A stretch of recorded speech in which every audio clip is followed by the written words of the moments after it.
The EARFREE-i3 is Rose Technics' first major foray into the TWS market. It's a brand that most of us would typically associate with value IEMs, but with this release they've packed it full of flagship features including active noise cancellation, LDAC, multi-point connectivity and 13.5mm DLC drivers. They're available in 3 different colours. The one I'll be showing you today is in gold, and you can pick them up for around €40 or $47 from their store on AliExpress. I've left a link in the description. Coming up in this review, you're going to hear exactly how the buds sound thanks to a binaural audio sample.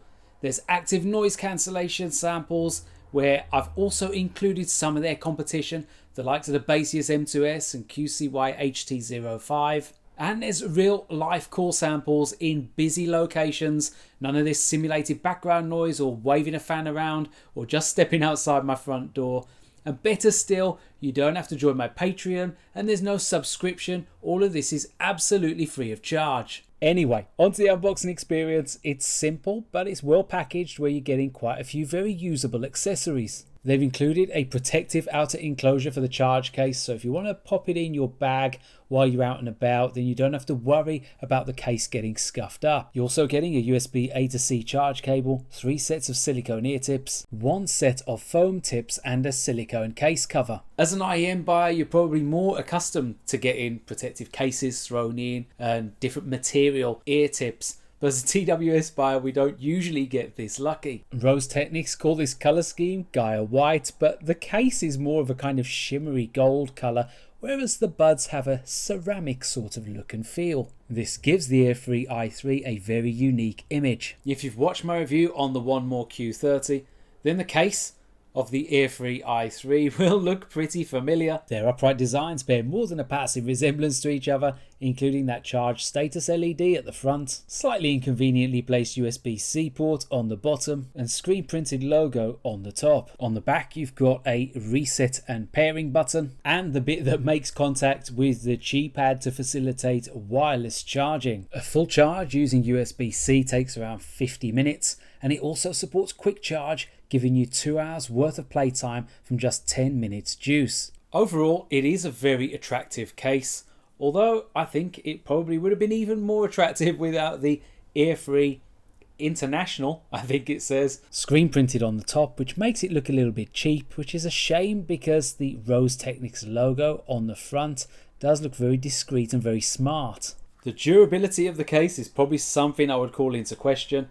The hinge is a little bit flimsy, although Rose Technics did throw in this protective cover, and reading reviews on AliExpress, it's not just me, they've done this for other buyers as well. So that's definitely a feather in the cap, and it goes some way to mitigating that slightly weak hinge. From a design perspective, the colour and curvature definitely make the i3 stand out. They do bear some similarities to the Apple AirPod Pro. That's not me lazily saying that because they feature a similarly short stem, rather that they share a sleek curvature around the shoulder, which recent budget releases have ignored in favour of a non-integrated but rather bulky by comparison design. Some manufacturers who've gone for this look before have had the problem of the touch controls being a little bit too easy to initiate when you try and manoeuvre them to the best position in your ear. Rose Technics have got round that by shading the area of touch control in a slightly different colour.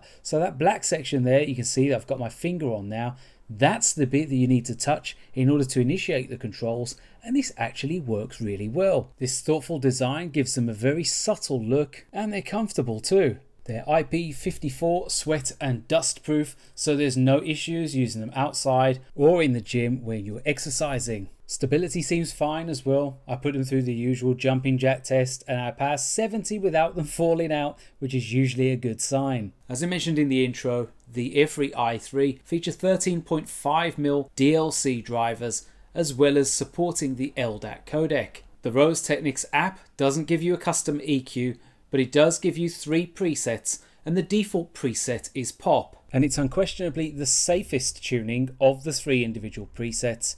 It follows Harman quite faithfully. With active noise cancellation on, you're getting a little bit of a bump in the mid-range at around 500 Hz. And Rose Technics have dialed back the brightness a little bit. The result is perhaps a warmer sound than the graph would suggest. It's balanced yet engaging with a slightly more intimate feel. Vocals aren't too in your face and there's good texture to percussion. I have to say, it wasn't really what I was expecting, because most budget earbuds around this price will tend to favour a more energetic V-shaped sound, so a bit of a surprise but definitely a pleasant one. The sound does change slightly when you toggle between ANC, ANC off and transparency. Looking at the graphs, you probably expect switching ANC off to give you a bassier presentation, but in fact the more recessed mid-range and added presence means that with the majority of music styles you'll actually notice less bass and a lighter note weight. And for pop and electronic music in particular, it's just a little bit too thin and too bright.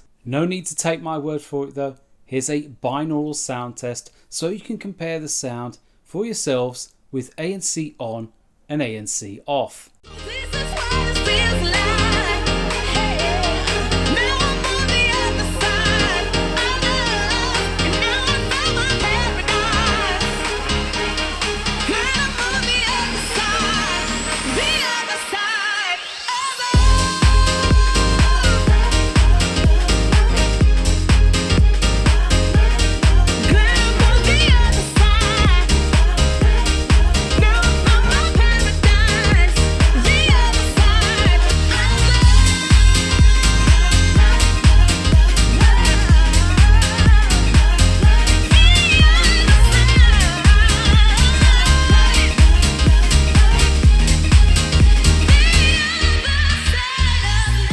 Toggling the ANC and transparency modes does a lot more to the sound than the different EQ modes, which are more fine-tuned adjustments. Hi-Fi cleans the sound up and rock makes it a little bit muddier. From a Technicalities perspective, they deliver pretty much what you would expect from a sub $50 set. If you want to crank the bass up, then you can do that and you won't hear too much distortion, but its nice out of the box tuning means that you probably won't have to reach for the EQ. The staging isn't especially wide, it's a slightly more intimate feel, and despite that slightly narrow passive soundstage which you come to expect with TWS, imaging is straightforward and instrument separation is commensurate with their competition. The EARFREE-i3 do have active noise cancellation, although Rose Technics make a point in their marketing material of reiterating that the majority of the claimed 50 dB noise reduction is through passive isolation and the use of their kind of bespoke and slightly different ear tips.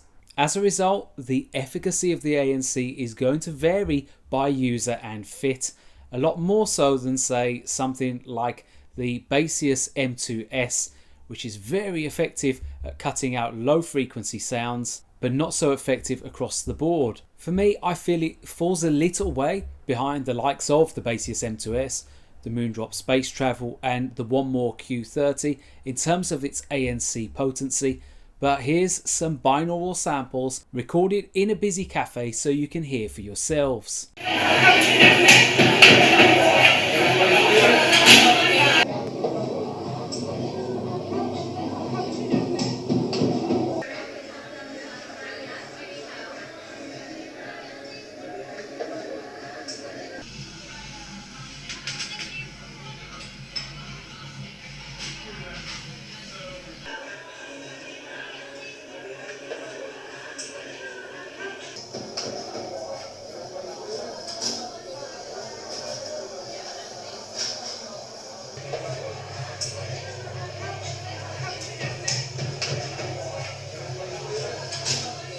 Before we go any further, how about giving the video a thumbs up? It lets me know you appreciate the content and it lets other reviewers know that including stuff like frequency response measurements and binaural samples should be the absolute norm. Now onto call quality, and the i3 feature environmental noise reduction, although it can be a little bit aggressive with your voice sometimes getting lost, especially in busy indoor scenes. This is how the mic sounds when you've got absolutely no ambient sound in the scene whatsoever. Next up, as always, we're going to take you through a couple of real life call samples in a busy coffee shop and also a busy outdoor scene replicating the daily commute. And this time we're testing the Rose Technics EARFREE-i3 in a busy indoor scene where I'm in the usual coffee shop here in the UK on the weekends, and you've got a mixture of sounds, sounds of voices, you've got sounds of baristas making coffee, people making lunches, the kind of clanging of cutlery, the typical frequency sort of sounds can complicate your call when you're in a busy indoor scene.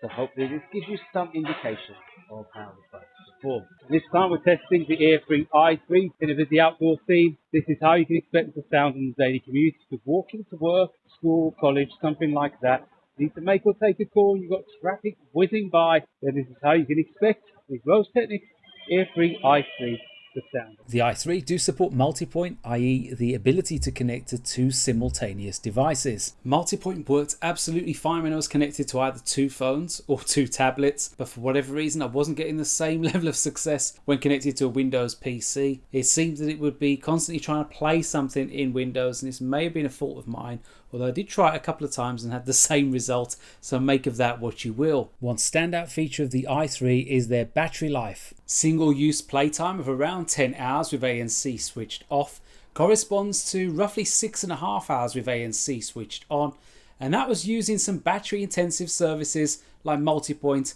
LDAC and gaming mode. It's a pretty impressive number for a budget set, especially when you consider that the case gives you an additional 5 full recharges. Given that they also support quick charge and wireless charging, I think you'd have to say that battery life and battery performance overall is definitely a standout feature. As is always the case with budget releases though, there are some compromises. In their app you'll occasionally get messages like this which flash up in Chinese. It asks for a string of permissions as well, which I'm never really particularly comfortable about granting, and every time I tried to toggle LDAC on I would lose connection to the app altogether and have to repair. The app itself is pretty basic, but it is quite well laid out in that it gives you the ability to switch through different ANC modes, all of your EQ modes, and toggle those key features like LDAC, multipoint, gaming mode and switching the touch controls off. You also have the ability to customize your touch controls, and that includes single tap, which you can change to volume control, which I find really useful. There's no in-ear detection sensors or wind noise reduction modes.